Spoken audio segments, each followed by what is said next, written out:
Shalom, selamat pagi Bapak Ibu Saudara. Kita patut bersyukur untuk hari yang Tuhan berikan bagi kita, dan biarlah setiap hati senantiasa tertuju hanya kepada Tuhan. Dan sebelum kita melakukan segala sesuatu, ada baiknya kita mendengarkan dan merenungkan kebenaran firman Tuhan saat ini. Mari kita berdoa. Bapa kami yang di surga, kami mengucap syukur untuk pagi ini, sebab kami boleh bangun dengan tubuh yang sehat, kuat. Terima kasih untuk satu hari yang Tuhan berikan, dan ajarkan kami untuk melibatkan Tuhan dalam segala hal. Apapun yang akan kami lakukan, kami percaya Tuhan hadir, dan terlebih lagi saat ini kami mau buka hati, telinga kami untuk mendengarkan kebenaran firman-Mu. Terima kasih ya Tuhan, dalam nama Yesus. Amin. Ayat bacaan kita pagi hari ini terambil dalam Yohanes 10 ayat 41. Demikian firman Tuhan. Dan banyak orang datang kepadanya dan berkata, Yohanes memang tidak membuat satu tanda pun, tetapi semua yang pernah dikatakan Yohanes tentang orang ini adalah benar. Ada beberapa pendeta yang diberi talenta luar biasa oleh Tuhan sehingga mereka mampu melakukan berbagai mujizat bagi ribuan orang. Kita kerap melihat betapa luar biasanya Tuhan bekerja lewat mereka, sehingga banyak orang sakit disembuhkan, terjadi pelepasan, bahkan ada beberapa kasus di mana orang yang sudah meninggal kembali bangkit. Menyaksikan semua ini bisa membuka mata kita akan kuasa Tuhan, betapa tidak ada yang mustahil bagi Dia. Tapi sayangnya, ada banyak orang mendasarkan keimanannya hanya pada mujizat, kepada keajaiban, bahkan hal-hal mustahil yang jadi nyata dan sebagainya. Bagi sebagian orang, Tuhan adalah sama dengan pesulap sekelas David Copperfield dan kawan-kawan. Jika tidak ada mujizat terjadi, berarti Tuhan tidak ada. Minimal sedang dianggap sedang tidak berada di tempat, sedang cuek, sedang istirahat atau cuti. Ada banyak orang juga yang bersikap apatis, merasa bahwa memberitakan kabar gembira itu bukanlah tugas mereka. Mengapa demikian? Karena mereka tidak mampu membuat mujizat. Jika kita baca perjalanan para tokoh dalam Alkitab, kita akan mendapatkan banyak mujizat dilakukan oleh mereka. Musa, Elia, Yesaya, dan lain-lain semua pernah membuat mujizat. Bahkan Tuhan Yesus pun menyembuhkan banyak orang sakit dan membangkitkan orang mati. Para rasul dalam pelayanan mereka setelah kebangkitan Yesus pun melakukan hal yang sama. Pertanyaannya, apakah orang hanya bisa percaya dan menerima Tuhan hanya lewat mujizat semata? Fakta membuktikan tidak selamanya. Yesus masih dihujat dan diminta untuk disalibkan.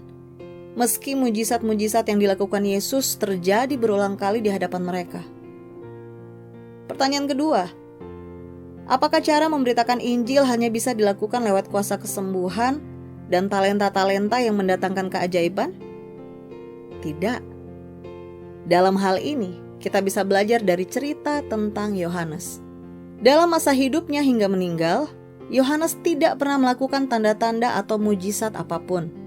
Tapi hal tersebut tidak membuat dia menjadi tokoh yang dilupakan, dan yang lebih penting lagi, tanpa kemampuan membuat mujizat, Yohanes tetap bisa memberitakan tentang Kristus, dan akibatnya ia menyelamatkan banyak orang.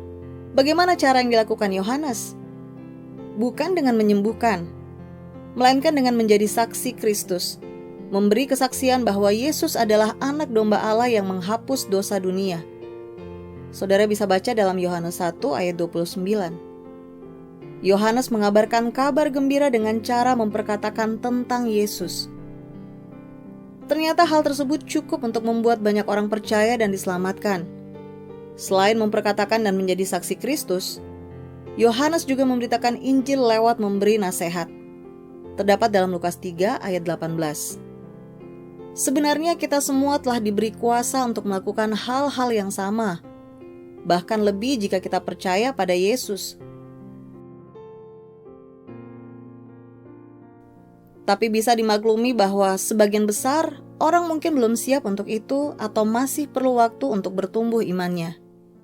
Jika kita belum mampu untuk melakukan mujizat, bukan berarti bahwa kita tidak sanggup melakukan amanat agung, mewartakan kabar gembira, memberitakan Injil.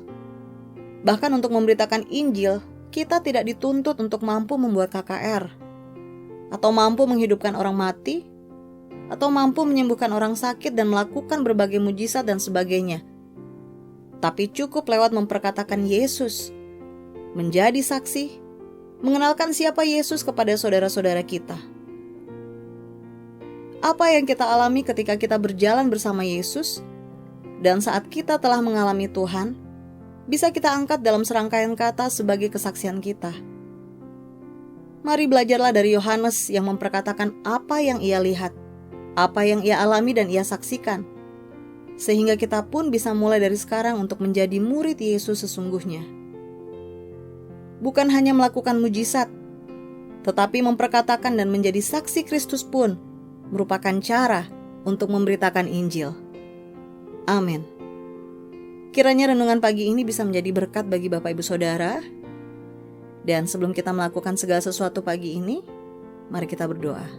Terima kasih untuk kebenaran firman-Mu ya Tuhan, dan biarlah Engkau memateraikan kebenaran firman-Mu itu dalam hati dan pikiran kami, supaya ini tidak hanya menjadi ilmu pengetahuan, tetapi kami sadar betul kami mempunyai step berikutnya untuk kami lakukan.